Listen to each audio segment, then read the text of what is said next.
أعوذ بالله من الشيطان الرجيم بسم الله الرحمن الرحيم وينذر الذين قالوا اتخذ الله ولدا ما لهم به من علم ولا لآبائهم كبرت كلمة تخرج من أفواههم إن يقولون إلا كذبا صدق الله العظيم سبحانك لا علم لنا إلا ما علمتنا إنك أنت العليم الحكيم وينذر اور ڈرائے الذین ان لوگوں کو جنہوں نے قالو کہا اتخذ بنا لیا ہے اللہ تعالیٰ نے ولدا کسی کو بیٹا۔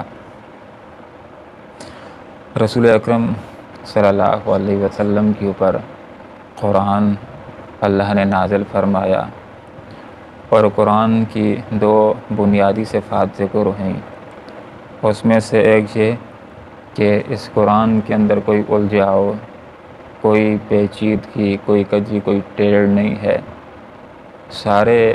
مضامین انتہائی زیادہ آسانی کے ساتھ عام فہم ہیں، سمجھ میں آنے والے۔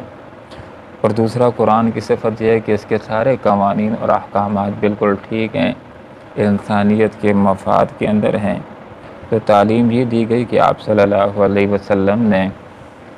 اس قرآن کے ذریعے سے دعوت کا کام کرنا ہے، تبلیغ کا کام کرنا ہے۔ امام مالک رحمہ اللہ کا یہ مشہور قول ہے کہ اس امت کے پہلے لوگوں کی اصلاح بھی اسی قرآن کے ذریعے سے ہوئی اور اس امت کے پچھلے لوگوں کی اصلاح بھی اسی قرآن کے ذریعے سے ہوگی۔ رسول اکرم صلی اللہ علیہ وسلم نے 23 سال کے مختصر عرصہ کے اندر جس کتاب کے ذریعے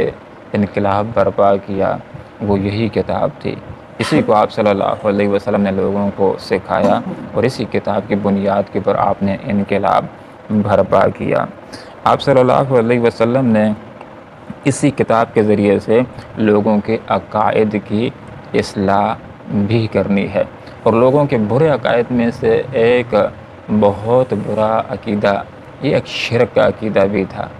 وہ یہ کہ کچھ لوگوں نے حضرت عیسیٰ علیہ السلام کو اللہ کا بیٹا قرار دیا اور پھر اس کو خدائی کے اندر بھی شریک کر لیا۔ تو قرآن آیا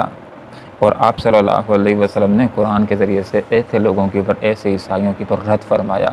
کہ لوگوں تمہارا یہ جو عقیدہ ہے کہ عیسیٰ علیہ السلام اللہ کی اولاد ہے، اللہ کا بیٹا ہے اور خدائی میں شریک ہے، تو یہ تمہارا نظریہ بالکل رد ہے۔ اللہ رب العالمین نے ان کے نظریے کو بالکل رد فرمایا یہاں بھی، اور سورہ اخلاص کے اندر بھی قل کہہ دیجئے واللہ احد، اللہ ایک ہے، اللہ الصمد، اللہ بے نیاز ہے، لم یلد ولم یولد، نہ اس نے کسی کو جنا نہ وہ کسی سے جنا گیا، وَلَمْ يَكُنْ لَهُ كُفُوًا أَحَدٌ، پوری کائنات کے اندر اس کی ہمسری کرنے والا کوئی نہیں۔ تو کچھ لوگوں نے حضرت عزیر علیہ السلام کو بھی اللہ کا بیٹا قرار دیا اور اس کی بندگی کی۔ تو یہاں پر فرمایا گیا کہ آپ صلی اللہ علیہ وسلم نے ایسے لوگوں کو بھی یہ بات سمجھانی ہے کہ لوگوں تمہارا یہ جو عقیدہ ہے حضرت عزیر علیہ السلام کے بارے میں کہ عزیر علیہ السلام اللہ کے بیٹے ہیں اور اس کے ساتھ بندگی میں شریک ہیں، تو تمہارا یہ نظریہ درست نہیں ہے۔ حضرت عزیر علیہ السلام کے حوالے سے یہ عقیدہ رکھو کہ اللہ کے بندے تھے، اللہ رب العالمین نے ان کو نبی بنایا تھا، بیٹے نہیں تھے۔ اسی طرح کچھ اور لوگ مشرکین مکہ کہ جن کا یہ عقیدہ تھا کہ فرشتے اللہ رب العالمین کی اولاد ہیں، اللہ کی بیٹیاں ہیں اور خدائی میں شریک ہیں، تو ان کو بھی یہ مسئلہ سمجھا دیجئے قرآن کے ذریعے سے، اے آپ صلی اللہ علیہ وسلم، کہ اے مشرکین مکہ اپنے عقیدے کی تھوڑی سی اصلاح کر لو، یہ تمہارا بڑا خطرناک عقیدہ ہے، یہ شرک کا عقیدہ بڑا خطرناک ہے، اس کی وجہ سے تم آخرت کے اندر تباہ و برباد ہو جاؤ گے، لہذا اپنی اصلاح کر لو۔ فرشتوں کے حوالے سے یہ جو تمہارا عقیدہ ہے کہ اللہ کی اولاد ہیں، اللہ کی بیٹی ہیں، خدائی میں شریک ہیں، تو اس کو ذہنوں سے خرج کر کے نکال دو، اور فرشتوں کے حوالے سے یہ عقیدہ اپنے دل و دماغ میں بٹھا دو کہ ایک مخلوق ہے، اللہ کی مخلوق ہے اور وہ گناہوں سے معصوم ہیں، اللہ رب العالمین کے حکم کے مطابق اپنے اپنے فرائض سر انجام دیتے ہیں، اللہ کی اولاد نہیں ہے، ورنہ اللہ تعالیٰ نے اپنی بندگی کے اندر ان کو شریک کیا ہے۔ وَيُنذِرَ، آپ صلی اللہ علیہ وسلم نے اس قرآن کے ذریعے سے لوگوں کے اعمال کی اصلاح بھی کرنی ہے، عقائد کی اصلاح بھی کرنی ہے۔ وَيُنذِرَ، ڈرائے الذین، ان لوگوں کو قالوا جنہوں نے کہا اتخذ اللہ، بنا لیا اللہ تعالیٰ نے بالادا اولاد، تو ان کو سمجھانا ہے کہ لوگوں یہ بات یاد کر لو کہ نعوذ باللہ اللہ کی کوئی زوجہ نہیں ہے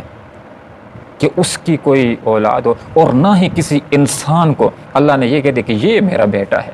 اس کی کسی نے بندگی کر لی تو گویا کہ اس نے میری بندگی کر لی، ایسا اللہ نے کہیں بھی نازل نہیں کیا۔ سب کے حوالے سے، انسانوں کے حوالے سے اللہ کا یہی قول ہے کہ میرے بندے ہیں، میری مخلوق ہے، تو ان کے حوالے سے یہی عقیدہ رکھنا چاہیے۔ عیسیٰ علیہ السلام بھی ہیں تو اللہ تعالیٰ کی مخلوق ہیں، اللہ تعالیٰ کے بندے ہیں، اللہ رب العالمین کے رسول ہیں، ان کے حوالے سے یہی عقیدہ درست ہے۔ معنی علم ان کے لیے بھی اس کے بارے میں علم کوئی حقیقی علم والا، اور نہ ہی لآبائہم ان کے آبا کے پاس۔ تو ان کے آبا نے زبانوں سے کہہ دیا کہ فرشتے اللہ کی بیٹیاں ہیں، اب پھر آئندہ جو نسلیں چلتی رہیں انہوں نے اپنے عقائد پختہ کر لیے کہ حقیقت کے اندر یہ اللہ رب العالمین کی بیٹی ہیں۔ بس پہلے انہوں نے ایک اندازتاً تخمینتاً بات کہہ دی، اب انہوں نے اس بات کو لے لیا اور انہوں نے اپنا عقیدہ بنا لیا ایسا ہی ہے۔ کسی نے ویسے کسی کی زبان سے نکل گیا کہ عیسیٰ علیہ السلام اللہ کے بیٹے ہیں، تو بعد کے لوگوں نے اس کو بالکل پختہ عقیدہ ہی بنا دیا اور صحیح سمجھنا شروع کر دیا کہ واقعی وہ اللہ رب العالمین کے بیٹے۔ تو فرمایا کہ ماں نہیں علم ان کے پاس بھی، اس حوالے سے من علم کوئی حقیقی علم والا، اور نہیں لآبائہم ان کے آبا کے پاس، ویسے ایک اندازے سے بات کر لی ہے، تخمینے سے بات کر لی، کوئی ٹھوس علم نہیں ہے، حقیقی علم ان کے پاس نہیں ہے۔ کبرت کلمۃ، اب دیکھیں اللہ رب العالمین اس کی نفی کس قدر شدید الفاظ کے ساتھ فرما رہے ہیں۔ فرمایا کہ یہ اللہ رب العالمین کے اوپر ایک بہت بڑی بات کہہ رہے ہیں، گویا کہ ایک لحاظ سے اللہ کے اوپر تہمت لگا رہے ہیں۔ کبرت، بہت بڑی ہے، کلمتاً، وہ بات، تخرج جو نکلتی من افواہہم ان کو منہ سے، یہ جو کہتے ہیں اللہ کے بیٹے بہت بڑی خراب بات کرتے ہیں جس کو بیان کرنا مشکل ہو جاتا ہے۔ اللہ تعالیٰ نے اس کی شدت کو بیان کیا کہ بڑی خراب بات اللہ کی طرف منسوب کرتے ہیں، گویا کہ اللہ کے لیے زوجہ ثابت کرنا چاہتے ہیں، حال یہ ہے کہ اللہ رب العالمین کی کوئی زوجہ نہیں ہے۔ کبرت، بہت بڑی ہے، کلمتاً، وہ بات، تخرج جو نکلتی ہے من افواہہم ان کے منہ سے، یہ بہت غلط بات ہے، ان یقولون الا کذبا۔ اب دیکھیں اللہ رب العالمین نے یہ بات ذکر کر دی کہ یہ جھوٹ کہتے ہیں۔ اگر کوئی کہتا ہے عیسیٰ علیہ السلام اللہ کا بیٹا ہے تو اللہ نے کہتے یہ جھوٹا ہے۔ اگر کوئی کہتا ہے کہ حضرت عزیر علیہ السلام اللہ کے بیٹے ہیں تو اللہ نے فرما دیا کہ یہ جو بات کہنے والا ہے یہ جھوٹا ہے۔ اگر کسی کا یہ عقیدہ ہے کہ فرشتے اللہ رب العالمین کی بیٹیاں ہیں تو ان کے حوالے سے اللہ نے کہہ دی یہ جھوٹے ہیں، تو ان کے منہ کے اوپر کیا رہ جاتا ہے؟ ان یقولون، یہ نہیں کہتے الا مگر کذبا، جھوٹ کہتے ہیں۔ اللہ کی کوئی اولاد نہیں، نہ اللہ تعالیٰ کا نعوذ باللہ کوئی باپ ہے، اس کا کوئی باپ بھی نہیں، اس کی کوئی اولاد بھی نہیں۔ وَيُنذِرَ، اور ڈرائے الذین، ان لوگوں کو قالوا جنہوں نے کہا اتخذ، بنا لیا اللہ تعالیٰ نے بالادا کسی کو بیٹا، ما نہیں لہم ان کے پاس بھی اس حوالے سے من علم کوئی حقیقی علم، ولا اور نہ ہی لآبائہم ان کے آبا و اجداد کے پاس کوئی حقیقی علم ہے اس حوالے سے۔ کبرت، بہت بڑی بات ہے، کلمتاً، وہ بات، تخرج جو نکلتی ہے من افواہہم ان کے منہوں سے، ان یقولون، یہ نہیں کہتے الا مگر کذبا، جھوٹ کہتے ہیں۔ اللہم ربنا آتنا فی الدنیا حسنہ وفی الآخرۃ حسنہ وقنا عذاب النار برحمتک یا ارحم